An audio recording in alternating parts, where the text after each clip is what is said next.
మీ ఆలోచనకు అనుగుణంగా పనిచేసే ప్రయత్నం చేసినాం. కొన్ని చిన్న చిన్న పొరపాట్లు జరిగి ఉండొచ్చు, వాటిని కూడా భవిష్యత్తులో తప్పకుండా సవరించుకుంటాం. మళ్ళీ ఒకసారి తిరిగి మీ మనసు గెలుచుకునే ప్రయత్నం గ్రామీణ ప్రాంతాల్లో కూడా, హైదరాబాద్తో సహా గ్రామీణ ప్రాంతాల్లో కూడా తిరిగి మళ్ళీ గులాబీ జెండా ఎగిరే విధంగా పనిచేసుకుంటూ ముందుకు పోతాం. నేను మీ అందరినీ కోరేది ఒకటే, మనకేం తొందర లేదు, ఈ ప్రభుత్వాన్ని ఏదో ఆగం చేయాలన్న ఆలోచన లేదు. కాకపోతే ఒక్క మాట మాత్రం వాస్తవం, కేసీఆర్ గారు మనం డిసెంబర్ 3 నాడు దిగిపోయే నాటికి బ్రహ్మాండంగా భారతదేశంలోనే తలసరి ఆదాయం విషయంలో నంబర్ 1 రాష్ట్రంగా తెలంగాణను తీర్చిదిద్ది మరి వీళ్ళ చేతుల్లో బంగారు పల్లెంలో పెట్టి మనం ఆనాడు దిగిపోయినాం. కానీ ముఖ్యమంత్రి గారు ఏం మాట్లాడుతున్నారో మీరు గమనిస్తూ ఉన్నారు. ఏమంటున్నారు ఆయన? మొన్న సెక్రటేరియట్కి పోయి మేము ఇక్కడ లంకె బిందెలు ఉంటాయనుకొని వచ్చినాం, లంకె బిందెలు లేవు, ఖాళీ కుండలే కనబడుతున్నాయి అంటున్నాడు.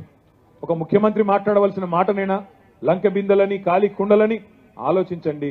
అయినా నాకు తెలియక అడుగుతా, మా కూకట్పల్లిలో ఆడబిడ్డలు అన్నదమ్ములు మీరందరూ కూడా తెలివైన వాళ్ళు, హుషారోళ్ళు కాబట్టి నేను అడుగుతున్నా, లంకె బిందెల కోసం ఎవరు తిరుగుతారమ్మా? ఎవరు తిరుగుతారు? నేను అంటలేను భయ్, నాకు తెలియదు. లంకె బిందెల కోసం గడ్డపారలు పట్టుకొని, తట్టపారలు పట్టుకొని, నెత్తి మీద దుప్పటి కప్పుకొని అర్ధరాత్రి తిరుగుతారు కొంతమంది. పాడుబడ్డ కోటలల్లా, పాడుబడ్డ దేవాలయాలల్లా, పాడుబడ్డ పాత పాత బిల్డింగ్లల్లా గుట్టల పొంటి పుట్టల పొంటి పట్టుకొని అర్ధరాత్రి తిరుగుతున్నారు కొంతమంది.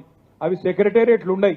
ఈ ముఖ్యమంత్రి గారికి మరి ఏమైనా వెనకడ అలవాట్లు ఏమైనా ఉన్నాయో నాకైతే తెలియదు. కానీ ఒకటి మాత్రం పక్కా, ఇవాళ ముఖ్యమంత్రి గారు తెలుసుకోవాల్సిన విషయం ఏంటంటే, మీకు బ్రహ్మాండమైన పరిస్థితుల్లో ఈ రాష్ట్రాన్ని డెవలప్ చేసి నెంబర్ 1గా ఐటీ ఎక్స్పోర్ట్స్ లో నెంబర్ 1గా హైదరాబాద్ను భారతదేశంలోనే అత్యున్నత ప్రమాణాలు కలిగిన నగరంగా మీ చేతుల్లో అప్పజెప్పి మేము జరిగినాం.